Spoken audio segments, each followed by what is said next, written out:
दोस्तों जब हम ऐसे एग्ज़ाम्स की प्रिपरेशन करते हैं ना तो दो टाइप के एस्पिरेंट्स बहुत ज़्यादा पॉपुलर होते हैं। एक वो होते हैं जो कि सब चीज़ों के बारे में नॉलेज पहले से गेन करते हैं और वो बहुत ज़्यादा प्रोएक्टिव होते हैं चीज़ों को लेके कि मैं फ़ेल ना हो जाऊँ।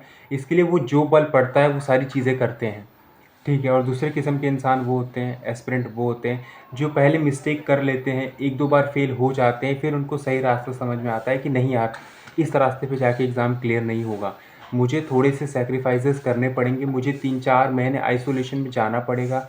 Isolation is not a term, मैं ये समझाने की कोशिश नहीं कर रहा कि आपको दुनिया से ही कट ऑफ करना है, नहीं। आइसोलेशन मतलब क्या, आपको अपने काम से काम रखना है, अपनी पढ़ाई करनी है, पेरेंट्स से बात करना है, कुछ अच्छे दोस्तों से बात कर लेना है, दैट्स इट। ये चीज़ उनको करनी पड़ती है। जब वो फेल हो जाते हैं तब उनको ये सारी चीज़ों का रियलाइजेशन होता है। तो मैं चाहता हूँ कि आप फर्स्ट कैटेगरी के स्टूडेंट बने और आप पहले से ही समझ जाएँ कि इन सारी चीज़ों, ये फेल क्यों होना है भाई। जब आपके पास मौका है, आपके पास 99 डेज़ हैं एग्ज़ाम के लिए, सीए फाउंडेशन का 14 मई को एग्ज़ाम शुरू हो रहा है।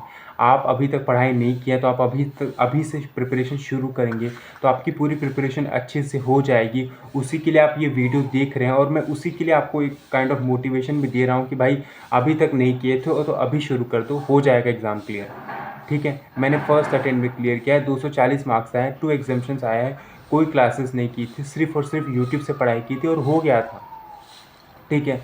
मैंने क्या क्या चीज़ें की थी मैं सब बताऊंगा, प्लीज़ वीडियो में एंड तक रुकना। और थोड़ी सी वीडियो लेंदी हो जाए ना तो कोई देख लेना, 2x पे देख लोगे कोई दिक्कत नहीं, बट देख लेना, क्योंकि मैं आपके अटेंशन स्पैन के चक्कर में मैं मेरी डिटेल्स को कम नहीं करूँगा, ठीक है। तो मैं हर एक चीज़ डिटेल में बताऊँगा, तो please watch the video till the end. अगर आप एंड तक नहीं देख रहे हैं तो जाइए 6-7 मिनट की स्ट्रैटेजी वीडियो देखिए जो 1 महीने में बताते हैं सी फाउंडेशन को कैसे क्लियर किया जाता है, ठीक है। Let's get into the video. पहले हम सब्जेक्ट वाइज स्ट्रैटेजी के बारे में बात कर लेते हैं। आपके अपने पास 4 सब्जेक्ट हैं, ठीक है। एट अ टाइम आपको 2 सब्जेक्ट लेके चलना है, एक प्रैक्टिकल एक थ्योरी, 2 कॉम्बो बना सकते हैं, एक अकाउंट्स का और एक लॉ का कॉम्बो बना लीजिए और एक मैथ्स का इक्यू का कॉम्बो बना लीजिए, या तो फिर एक अकाउंट्स का और एक इक्यू का कॉम्बो बना लीजिए और एक मैथ्स का और लॉ का कॉम्बो बना लीजिए। और 2 सब्जेक्ट को आपको 25 डेज़ देके आप इनको फर्स्ट रिवीजन अच्छे तरीके से फिनिश करना है and then second and third revision properly plan करनी है।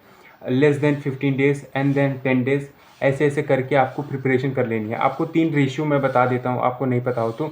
एक होता है 15:10, 7:3।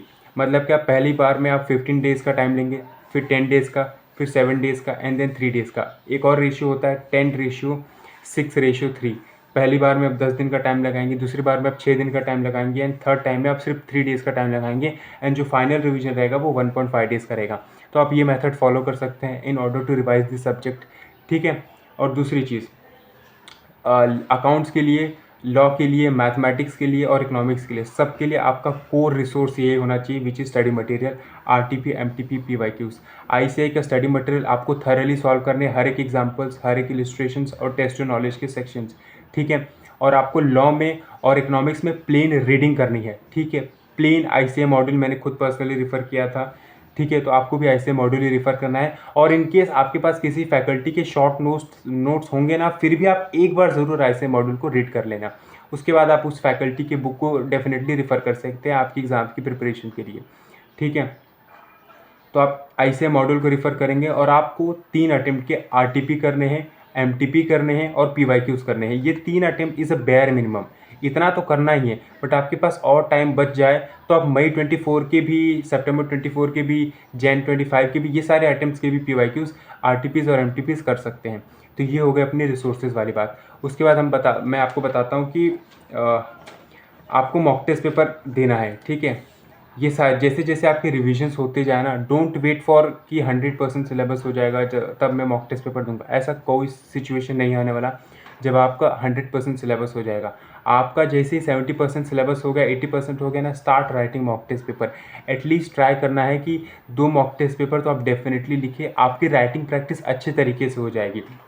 और लॉ की राइटिंग प्रैक्टिस के लिए आपको क्या करना है, और अकाउंट्स के लिए देखो, अकाउंट्स के लिए आप राइटिंग प्रैक्टिस कर लोगे, उसके लिए मुझे बताने की ज़रूरत नहीं। सिंपल ऐसे मॉड्यूल के सारे क्वेश्चंस को फर्स्ट रिवीजन के टाइम लिख के करिए, ठीक है। या जब आप लेक्चर्स देख रहे होंगे तब आप लिख के कर लिए होंगे तो कोई दिक्कत नहीं है। फर्स्ट रिवीजन में आप ऑडिट कर लेंगे और हार्ड क्वेश्चंस की भी रिवीजन कर लेंगे तो भी आपका काम बन जाएगा।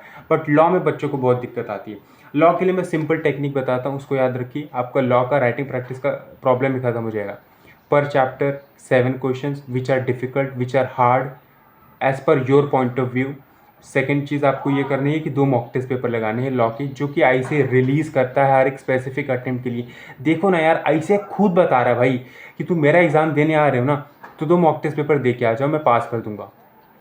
अब तुम बेयर मिनिमम भी नहीं करते हो, तो आप कैसे सोचोगे कि सामने वाला भी एफर्ट लगाएगा और आपका रिलेशनशिप चल जाएगा। भाई बेयर मिनिमम तो करो उस रिलेशनशिप में जो आपका आईसीआई के साथ है। 2 मॉक टेस्ट पेपर तो लगाओ, सिर्फ उतना ही तो मांग रहा है ना वो आपसे। सो 2 मॉक टेस्ट पेपर लगाना पर सब्जेक्ट इंक्लूडिंग लॉ। लॉ के लिए 7 क्वेश्चंस पर चैप्टर तो करने ही है आपको, along with 2 mock test paper. आपकी लॉ की राइटिंग प्रैक्टिस का इशू खत्म, ठीक है। और एक और चीज़, लॉ में बहुत लोगों को याद करने में दिक्कत होगा, ठीक है। तो याद करने के लिए सिंपल चीज़ मैं बताता हूँ। सुबह जब आप जैसे आप सो के उठे ना, आपको 3 घंटे at a straight self reading करनी है लॉ की, मॉड्यूल की, या आपके पास जो भी नोट्स होंगी उसकी सेल्फ रीडिंग सिर्फ 3 घंटे खुद से करने हैं। कोई मैराथन नहीं, कोई रिवीजन वीडियोस नहीं, कोई ऑडियो रिकॉर्डिंग नहीं, कुछ भी नहीं, सिर्फ और सिर्फ प्लेन रीडिंग। गला दुखना चाहिए आपका 3 घंटे पढ़ के। जब आपका 3 घंटे बाद गला दुख रहा है ना, इतना चिल्ला चिल्ला के आपने पढ़ा है, तो आप सही रास्ते पे हैं, ये समझ जाना, ठीक है। तो लॉ को आप इतने अच्छे तरीके से हैंडल कर सकते हैं। अब रही बात मैथमेटिक्स की, मैथमेटिक्स में बहुत 2 टाइप के एस्पिरेंट्स होते हैं, एक तो साइंस बैकग्राउंड से आते हैं और एक नॉन साइंस बैकग्राउंड से, विच इज़ कॉमर्स वाले। और कॉमर्स में भी एक ऐसे स्टूडेंट्स होते हैं जो कि मैथ्स नहीं चूज़ किए रहते, वो सेक्रेटरियल प्रैक्टिस चूज़ किए होते हैं, तो उनको बहुत दिक्कत आती है।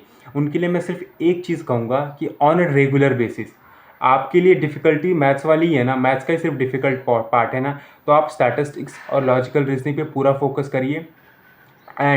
और आप डेली बेसिस पे ऑन अ डेली बेसिस आपको एटलीस्ट 20 क्वेश्चन सॉल्व करने हैं, 20 MCQs सॉल्व करने हैं डेली बेसिस पे। 20 नहीं कर पाए कोई दिक्कत नहीं, अभी अपने पास बहुत टाइम है, 10 करिए, 10 MCQs करिए। और जब एग्ज़ाम को सिर्फ 30 डेज बचे होंगे ना, तो यही MCQs के नंबर्स को 20 कर देना।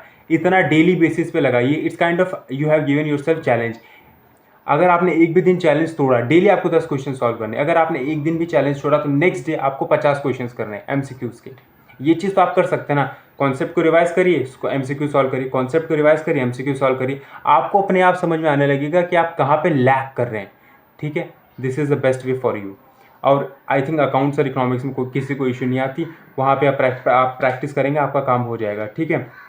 And one most important thing is that कि एक सब्जेक्ट को और 2 सब्जेक्ट को आपको इस तरीके से प्रिपेयर करना है कि आपको 60+ आ रहे हैं, इर्रिस्पेक्टिव ऑफ द फैक्ट कि पेपर कैसा भी है, ईजी आए, हार्ड आए, मॉडरेट आए, लेंदी आए, डजेंट मैटर। आपको लिखना है इस तरीके से पेपर कि उसमें आपके 60+ बनने चाहिए, और उसके लिए आपको उस तरीके से वो पेपर को अभी से प्रिपेयर करना है। तो वो पेपर आप खुद से डिसाइड कर लिए। मेरे हिसाब से वो एक पेपर इकोनॉमिक्स होगा या तो अकाउंट्स होगा आपके केस में, तो आप डेफिनेटली चूज़ करिए। कोई भी 2 पेपर में आपको 60+ आनी चाहिए। जब आपका ये चीज़ क्लियर रहता है ना, तो आप एग्रीगेट में कभी फंसते नहीं, क्योंकि लोग कभी कभी एग्रीगेट में भी फंस जाते हैं।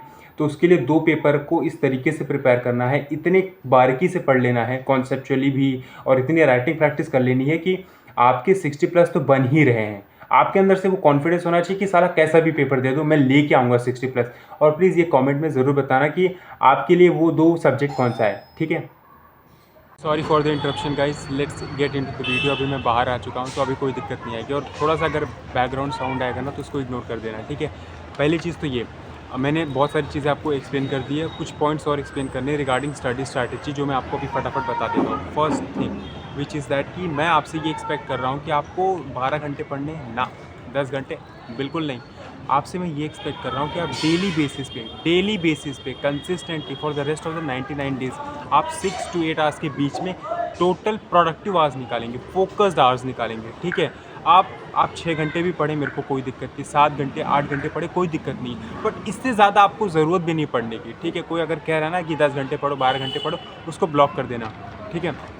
डेली बेसिस पे आपको कंसिस्टेंटली 6 to 8 आवर्स के बीच में पढ़ना है। And second thing is that कि आपको हफ्ते में एक दिन का प्रॉपर ब्रेक लेना है, कोई भी डे हो सकता है वो। मेरे हिसाब से आप संडे को ले ले तो बेटर रहता है, क्योंकि संडे में सब लोग घर पे रहते हैं, तो बहुत मुश्किल होता पढ़ने के लिए। बट हाँ, एक दिन आप ब्रेक ले लेना। और ये ब्रेक मैं इसलिए दे रहा हूँ क्योंकि आपको डेली बेसिस पे for the rest of the 99 days आपको 6 to 8 आवर्स पढ़ना है, रिगार्डलेस ऑफ कि आपका मन कर रहा हो नहीं कर रहा हो, आपकी तबीयत ख़राब है, वॉट एवर, आपको पढ़ना है, अगर आपको रिजल्ट चाहिए। और आप लोग कहते हैं कि आपको मोटिवेशन नहीं मिल रहा है। देखो आपका मेन मोटिवेशन जो है ना वो आपका पासिंग परसेंटेज होना चाहिए। देखो अभी जो ICAI है ना वो पासिंग परसेंटेज रिड्यूस कर रहा है CA फाउंडेशन का। मतलब पहले जो था ना दोस्तों वो 28%, 30% तक जाता था रिज़ल्ट, बट अब क्या आ रहा है 14%, 15%, 16%, 20% से कम आ रहा है, 15 से कम आ रहा है, ठीक है। और वो कम करते ही जाएंगे, वो बढ़ाने नहीं वाले CA फाउंडेशन का रिज़ल्ट।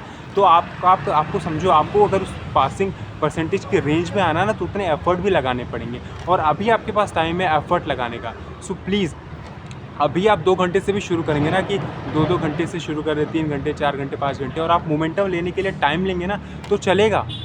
बट यही चीज़ आप एग्ज़ाम से 1 महीने पहले नहीं कर सकते कि भाई अब तो मैं मोमेंटम लेने के लिए एक स्टडी ज़ोन में आने के लिए टाइम लूँगा, नहीं, तब आप ये चीज़ नहीं कर पाएंगे। आपको अभी आपके पास टाइम है, अगर आप अभी वो स्टडी ज़ोन में नहीं जा पा रहे तो आप टाइम ले सकते हैं, 2 घंटे 3 घंटे स्लो स्टार्ट कर सकते हैं। इवेंचुअली आप नंबर ऑफ़ आवर्स बढ़ाएंगे, आपको टाइम मिलेगा वो चीज़ करने का, बट बाद में नहीं मिलेगा। सो प्लीज़ स्टार्ट नाउ, तब आपके पास एक एडवांटेज रहेगा। आप 2 मॉक टेस्ट पेपर लिख पाएंगे, आपकी अच्छी राइटिंग प्रैक्टिस हुई रहेगी, और आपके पास लास्ट प्रेशर भी कम रहेगा, ठीक है। तो ये मैंने बता दिया कि आपको डेली बेसिस पे कितने घंटे पढ़ने, एंड देन कंसिस्टेंसी के बारे में भी बता दिया कि आपको मेंटेन करना है, उसके लिए आपको प्रॉपर ब्रेक लेना है हफ्ते में 1 दिन। उसके बाद कुछ लड़कों से बात करनी है, लड़कों बहन के लड़ो, तुम लोग समझो नो फैप से आपको मेंटली इम्पैक्ट बहुत पड़ता है, फिजिकली हो या ना हो, मेंटली बहुत पड़ता है। आपकी जो रिटेंशन कैपेसिटी है ना बहुत कम होती है, आपका जो फोकस होता है ना वो पूरी उसकी 4 चिथड़े हो जाते हैं, आप फोकस नहीं कर पाते स्टडीज़ पे। 1 घंटा, मुश्किल से भी 1 घंटा नहीं कर पाते भाई, 1 घंटा छोड़ो, बहुत बोल रहा हूँ मैं, 30 मिनट 25 मिनट भी एक पोमोडोरो का जो मेथड होता है ना वो भी तुम फॉलो नहीं कर सकते अगर आप कंसिस्टेंटली ऑन अ हफ्ते में 3-4 बार मास्टरबेट करते हो। So don't do that, please don't do that, कुछ और चीज़ें कर लो। और मैं डेफिनेटली आप लोग को बोलूँगा कि आप लोग प्लीज़ जिम जाएँ। आप लोग क्या करते हैं ना, CA एग्ज़ाम के चक्कर में या बहुत सारी फालतू चीज़ों के चक्कर में जिम जाना छोड़ देते हैं, 1 घंटे 2 घंटे, कुछ नहीं हो रहा लाला, जाओ जिम जाओ, उससे क्या होगा ना, आपका बॉडी तो बनेगा ही, मेंटली भी थोड़ी टफनेस आती है, और आप वो सारी जो बैड हैबिट्स हैं ना उसको भी छोड़ सकते हो। देखो महीने में 1-2 बार करना कोई गलत नहीं, कोई दिक्कत नहीं, करो 1-2 बार बस, ठीक है। अब कोई ये प्रमोट कर रहा है कि भाई हफ्ते में 2-3 बार करो, नहीं, मेंटली बहुत इम्पैक्ट करेगा आपकी स्टडीज़ को। So don't do that. At least ये जब आप ये प्रिपरेशन फेज़ में है तो उसके बाद आप करें तो अलग बात है, ठीक है। एंड लास्ट चीज़ ये है कि आपको टू डू लिस्ट बनानी है डेली सोने से पहले। सोने से पहले आपको पता होना चाहिए कि कल का आपका टू डू लिस्ट क्या है, क्योंकि इसमें क्या होता है ना, बहुत अगर आप ये चीज़ नहीं बनाते ना तो आपका मोस्ट ऑफ द टाइम जो होता है ना वो वेस्ट हो जाता है ये सोचने में कि आप करें क्या, आज आपकी पढ़ाई क्या होनी चाहिए। तो ये चीज़ को अवॉइड करने के लिए आपके पास एक टारगेट रहना चाहिए डेली मॉर्निंग में जब आप सो के उठे कि मुझे एडवांस अकाउंट्स में आपको 3 चैप्टर करना है, लॉ में 1 चैप्टर यूनिट, कॉन्ट्रैक्ट हेड का 1 यूनिट रिवाइज़ करना है, इकोनॉमिक्स में ये चैप्टर पढ़ लेना है। तो ये चीज़ आपको तब पता चलेगी जब आप डेली बेसिस पे सोने से पहले एक जनरल मेंटेन करेंगे, एक बुक डायरी जहाँ पे आप अपना टारगेट लिखेंगे कि मेरा ये टारगेट है। तो वो चीज़ क्लैरिटी देती है, वो चीज़ आपको बताता है कि भाई ये करना है, और वो चीज़ करके आप दूसरी चीज़ करने जाओ। आप तो सो के उठे, कॉफ़ी पियो, पहले ही बैठे हो, 4 घंटे का सेट लगाओ भाई कि नहीं पढ़ना है पहले लॉ 3 घंटे 4 घंटे, एंड देन ब्रेक लो, and then start doing something else, ठीक है। तो इस तरीके से आपको करना है। और लास्ट चीज़ ये है कि डिस्ट्रैक्शन से दूर रहो। डिस्ट्रैक्शन किसी भी फॉर्म में होते हैं, लड़कियां होती है, बिल्कुल होती है, लड़के के लिए लड़की, लड़कियां के लिए लड़के, ठीक है। तो ये चीज़ थोड़े वक्त के लिए छोड़ दो। देखो CA इंटर में चले जाओगे, CA इंटर क्लियर हो जाएगा, CA फाउंडेशन से CA इंटर में जाओगे, CA इंटर क्लियर हो जाएगा, फिर आपको 2 साल का आर्टिकलशिप मिलेगा, करना जो करना है, ठीक है। तब आपको अच्छा भी लगेगा वो चीज़ करने में, क्योंकि आपको लगेगा कि ये चीज़ मैंने अर्न की है भाई, मैं आया हूँ, मैं यहाँ पे बात कर पा रहा हूँ, मैं CA फाइनलिस्ट का टैग है, और आप एक अच्छी समझो आपको एक अच्छा पार्टनर मिलेगा जो कि फ्यूचर चार्टर्ड अकाउंटेंट होगा। वो चीज़ बोलते हैं ना, जब आप CA इंटर क्लियर कर लेते हो ना, 99% तो मैं नहीं कहूँगा, बट 70% तो चांसेस होते हैं कि वो बंदा CA फाइनल रोज़ होके क्लियर कर ही ले, बंदा बंदी, ठीक है। तो वो चीज़ उसके लिए टाइम मिलेगा आपको, ठीक है।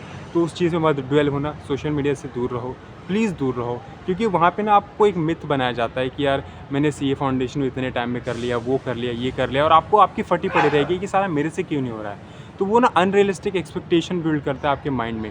So stay away from social media, ठीक है। और स्पेशली रेडिट ऑल्सो, रेडिट पे कोई यूज़फुल बातें नहीं होती है, बहुत कम पोस्ट आते हैं जो कि यूज़फुल होते हैं, अदरवाइज़ बस मीम ही चलता है वहाँ पे अब तो।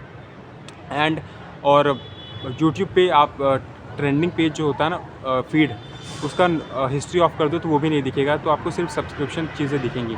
तो ये भी चीज़ आप कर सकते हैं in order to avoid doom scrolling. तो ये सारी चीज़ें कर लो, आपका आई थिंक ये 3 महीना आपका बहुत अच्छे से गुजर जाएगा। So all the best. आपको और कोई चीज़ की रिक्वायरमेंट होगी तो आप DM कर सकते हैं टेलीग्राम पे। Thank you so much for watching till the end. Please अच्छा सा कमेंट कर देना।